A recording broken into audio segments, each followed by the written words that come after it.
اعوذ باللہ من الشیطان الرجیم بسم اللہ الرحمن الرحیم السلام علیکم ورحمۃ اللہ وبرکاتہ۔ امید کرتی ہوں آپ سب ایمان اور صحت کی بہترین حالت میں ہوں گے۔ اللہ پاک سب کو ایمان اور صحت کی بہترین حالت میں رکھے، آمین۔ خداوند کریم نے اس کائنات میں کوئی تخلیق بے مقصد، بیکار اور بے فائدہ نہیں پیدا کی، خواہ اس کا تعلق حیوانات، جمادات اور نباتات سے ہو یا اشرف المخلوقات حضرت انسان سے ہو۔ یہ تو ہو سکتا ہے کہ بعض کی علت تخلیق فہم انسانی اور اس کے شعور اور ادراک سے ماورا ہو، لیکن یہ حق کسی کو حاصل نہیں ہے کہ رب العالمین کی تخلیق پر اعتراض کرے، ناراضگی اور ناپسندیدگی کا اظہار کرے، کیونکہ خالق کائنات اپنی تخلیق کی افادیت و اہمیت سے خوب واقف ہے، خواہ دیکھنے میں وہ ہمیں کتنی ہی حقیر لگے۔ حضرت موسیٰ علیہ السلام کے دور میں بنی اسرائیل کی ایک عورت نے حضرت موسیٰ علیہ السلام سے سوال کیا، حضرت پروردگار عالم نے چھپکلی کو کیوں پیدا کیا؟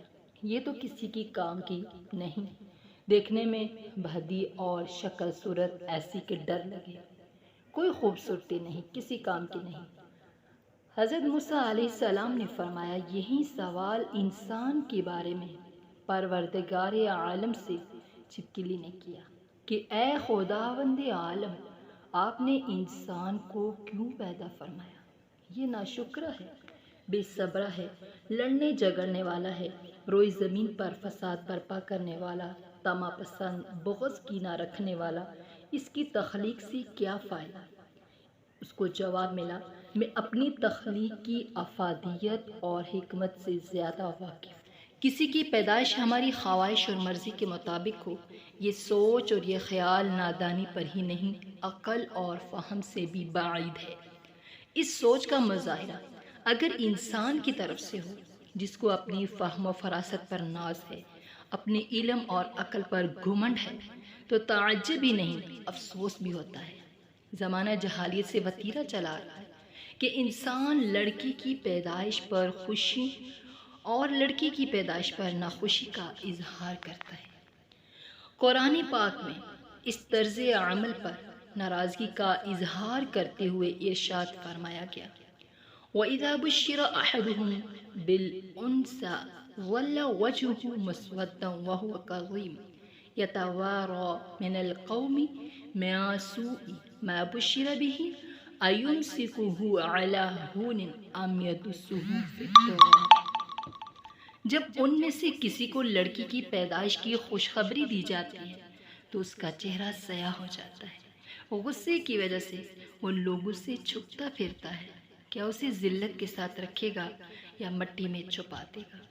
ان کی اس سنگ دلانہ اور وحشیانہ طرز عمل سے تو دنیا واقف ہے کہ وہ لڑکی کو زندہ دفن کر دیا کرتے تھے اور اس پر فخر بھی کرتے تھے۔ بدقسمتی سے ہمارے معاشرے میں آج بھی لڑکی کے حوالے سے یہ منفی رویہ پایا جاتا ہے۔ لڑکی کی پیدائش پر خوشی کا جو اظہار نظر آتا ہے، لڑکی کی پیدائش پر وہ مفقوع ہوتا ہے۔ عالم، فاضل اور جاہل سب ہی کم و بیش اس مرض میں مبتلا ہیں۔ ذرا غور تو فرمائیں، لڑکی کی پیدائش میں عورت کا کیا قصور ہے؟ جو چیزیں اس کی قدرت میں نہیں، جس پر اسے اختیار نہیں، بلکہ وہ 9 ماہ کی مدت تک جو مشقت اور تکلیف برداشت کرتی ہے، مرد 9 دن تو کیا شاید 9 گھنٹے بھی برداشت نہ کر سکے۔ ہمارا طرز عمل اس کے ساتھ ظالمانہ اور بے رحمانہ ہوتا ہے۔ ہم لڑکی کی پیدائش پر ناراض ہو جاتے ہیں، تیور پر بل آ جاتا ہے، بلکہ کئی روز تک بیوی سے بات تک نہیں کرتے اور بچے کا چہرہ نہیں دیکھتے۔ پھر عورت کا عورت کے ساتھ یہ ظلم ہوتا ہے کہ ساس نندیں برا بلا کہتی ہیں، بد کلامی بد زبانی سے پیش آتی ہیں، یہاں تک کہ اپنے لڑکی کی دوسری شادی کرنے کی دھمکی دے کر اس کا دل دکھاتی ہیں، بلکہ کچھ تو ایسا کر گزرتی ہیں۔ ایک مسلمان ہونے کے ناطے ہمارا یہ طرز عمل خدا کی نعمت کا ناشکرا پن ہے، اس کی عطا کی ناقدری ہے انسانیت کے ناطے بے قصور کو قصوروار ٹھہرانا ایک ظالمانہ طرز عمل ہے۔ بیٹی خدا کی نعمت بھی ہے اور رحمت بھی۔ حضور اکرم صلی اللہ علیہ وسلم کا ارشاد گرامی ہے، جس نے 2 لڑکیوں کی پرورش کی اور انہیں حسن تربیت سے مالا مال کیا، یہاں تک کہ وہ سن شعور کو پہنچے قیامت کے دن میں، اور وہ اس طرح آئیں گے جس طرح میرے ہاتھ کی 2 انگلیاں۔ اس موقع پر آپ صلی اللہ علیہ وسلم نے اپنی انگشت شہادت اور 7 والی انگلی کو ملا کر دکھایا۔ شہادت والی انگلی اور اس کے 7 والی درمیانی انگلی کو آپ نے ملا کر دکھایا۔ اسی طرح صحیح مسلم میں حدیث مبارک ہے، حضور صلی اللہ علیہ وسلم نے ارشاد فرمایا، جو شخص لڑکیوں کی پیدائش میں آزمائش میں ڈالا جائے پھر ان کے ساتھ اچھا برتاؤ کرے تو یہ لڑکیاں اس کے لیے قیامت کے روز دوزخ سے آڑ ہوں گی۔ اس کے علاوہ متعدد احادیث مبارکہ میں لڑکیوں کی پرورش اور حسن تربیت پر نوید بخش ہے، ان کے فضائل بیان کیے گئے ہیں۔ اسی لیے کہا گیا ہے کہ بیٹی نعمت بھی ہے اور رحمت بھی۔ اولاد ہونے کی وجہ سے نعمت اور بخشش کا سبب ہونے کی وجہ سے رحمت ہے۔ تو اسلام نے عورت کو بڑے مراتب عطا کیے، عورت کو ماں، بہن اور بیٹی کے مقدس رشتے سے سرفراز کیا ہے۔ آج کی پیدا ہونے والی بیٹی کل ماں کے مقدس رشتے کی حامل ہوگی کہ اس کی رضا بخشش کا ہے، اس کی قبولیت کا ذریعہ ہے دعا کی، اس کو عزت اور احترام سے دیکھنا حج کا ثواب ہے، اس کی خدمت میں دخول جنت کا راستہ۔ یہ بیٹی ہی تو ہے جو اس مقدس مرتبے کی حامل بنی۔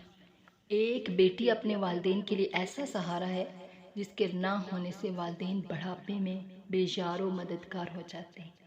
بیٹے کے والدین پیری میں اکثر یہ افسوس کرتے ہیں کہ کاش ہم بیٹی کی نعمت سے محروم نہ ہوتے۔